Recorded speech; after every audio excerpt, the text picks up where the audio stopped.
Police officers of Reddit. Who's the smartest criminal you've ever encountered?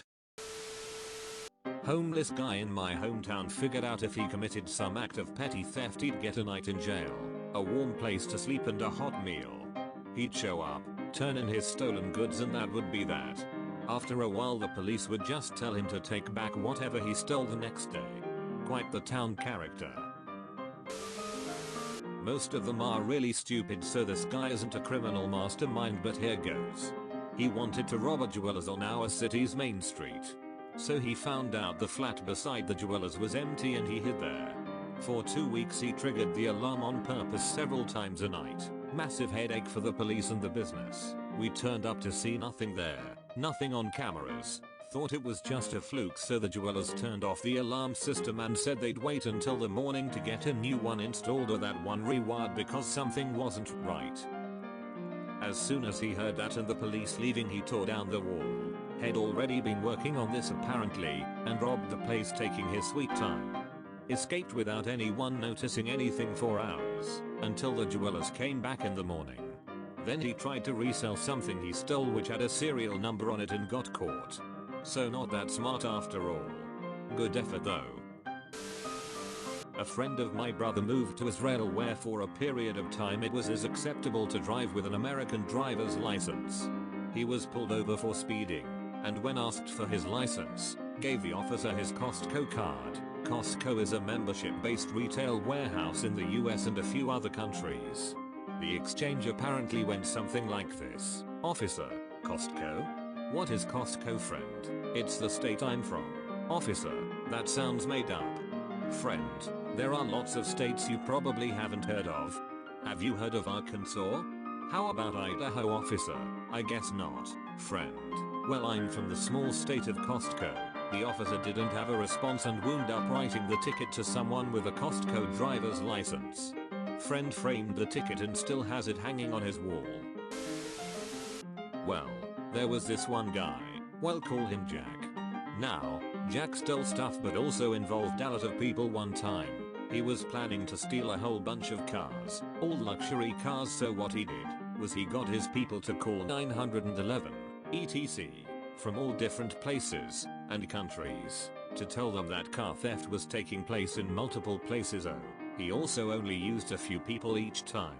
So it was different voices, people, locations, etc. So the police went each time until he actually did the crime. Then no one came. He was never caught when the owner of those cars came. The police didn't believe him. 10/10 genius right there. He sort of used the boy who cried wolf story in real life to his advantage. A French thief who spent 10 years in prison became a comedian when he got out. One of his stories. Finds a building, goes in, chooses a floor and transforms the exit door into an extra apartment. Puts the apartment number, fake lock, welcome rug, etc. Puts an iPhone for sale. The person comes to buy it. He opens the door in a shower robe and says, "Give me 1 second. I'm just gonna count the money," and poof. He's gone from the exit stairs. This seems like exactly the kind of crime a comedian would commit. The story goes like this. A homeowner walks out one morning to drive to work only to find his car missing. He reports the car stolen to police. A few days later, his car is sitting back in front of his house. When he gets inside, he finds a note. It was an apology that said the thief was in dire need of quick transportation and so he borrowed the first car he found with the keys inside. The writer noticed the sticker on the car for the local sports team. And just so there were no hard feelings, he left 4 tickets to an upcoming game in the glove box for the homeowner and his family.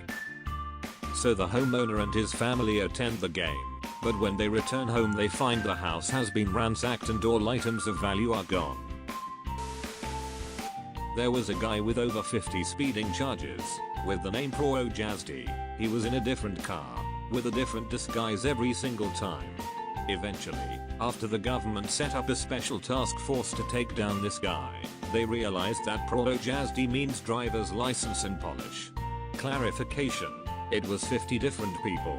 The police just wrote down their name as Pro Jazdy every time someone with a polished driver's license was caught speeding. There's a small tourist town where I grew up that is divided in half by a big river. The only way between the two sides is over a long bridge, unless you go all the way around another mountain pass. These guys called in, like, 2-3 bomb threats to a posh hotel on one side of the bridge. I think they even left some dummy packages. All the police went across the bridge to do crowd control, etc, etc. The guys then called in a bomb threat on the bridge and started robbing stuff on the other side. The police couldn't be positive the bomb threat was real or not and hesitated long enough to give the thieves a head start. Working in a home improvement store when younger, this guy came in, went to the snowblowers, took one and went to the return desk. Said he wanted to return it but had no receipt. They told him you need a receipt, so he says okay, I'll be back, and wheels it off the car through the front door. He did this a few times apparently. Couple places even helped him load it back into his car. Anyone that immediately requests a lawyer prior to questioning. That's the smartest thing you can do if you committed a crime in most scenarios. If you speak with me and confess, you're fucked. If you speak with me and lie, and I can prove it, you're fucked.